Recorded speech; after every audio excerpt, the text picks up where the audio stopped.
नया नया साल ये जन ए लहिया नया नया साल ये जन ए लहिया नया नया साल। हैप्पी न्यू ईयर सुन के डियर चुमा दे अपना गाल। हैप्पी न्यू ईयर सुन के डियर चुमा दे अपना गाल। ये जन ए लहिया नया नया साल ये जन ए लहिया नया नया साल। राम का कॉन्टैक्ट मोबाइल नंबर आज 8476970003। स्टार धर्मेंद्र निर्मलिया। हेलो ये बजे डीजे पप्पू राम की हाल चाल है?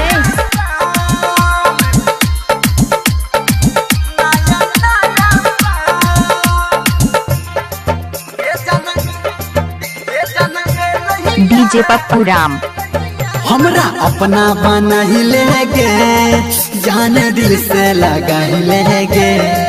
छोड़ सिकवा गिला वो सितम जान मन में बस ही लेगे।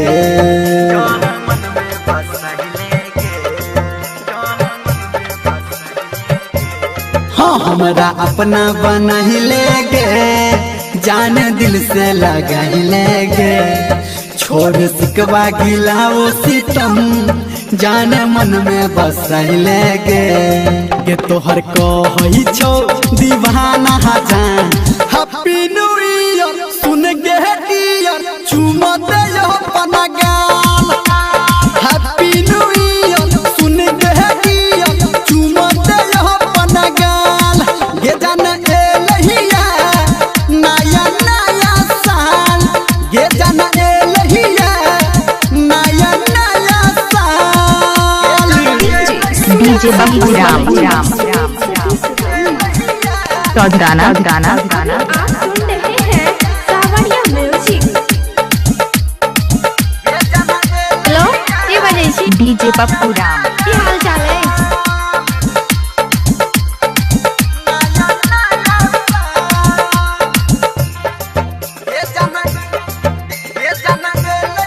डीजे पप्पू राम गोरी आना लिपट जो गे कने हमरा से सट जो गे।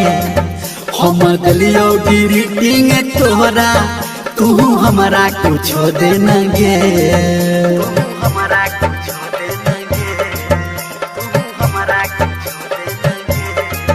गोरी आना लिपट जो गे कने हमरा में सट जो गे।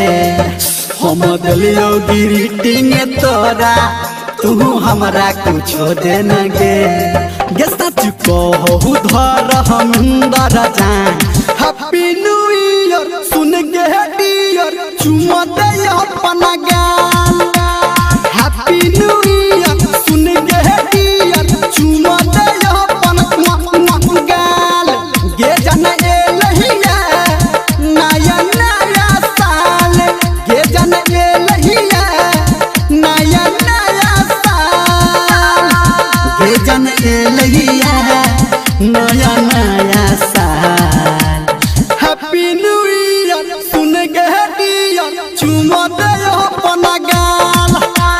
हैप्पी न्यू ईयर सुन के डियर चुमा दे अपना गाल।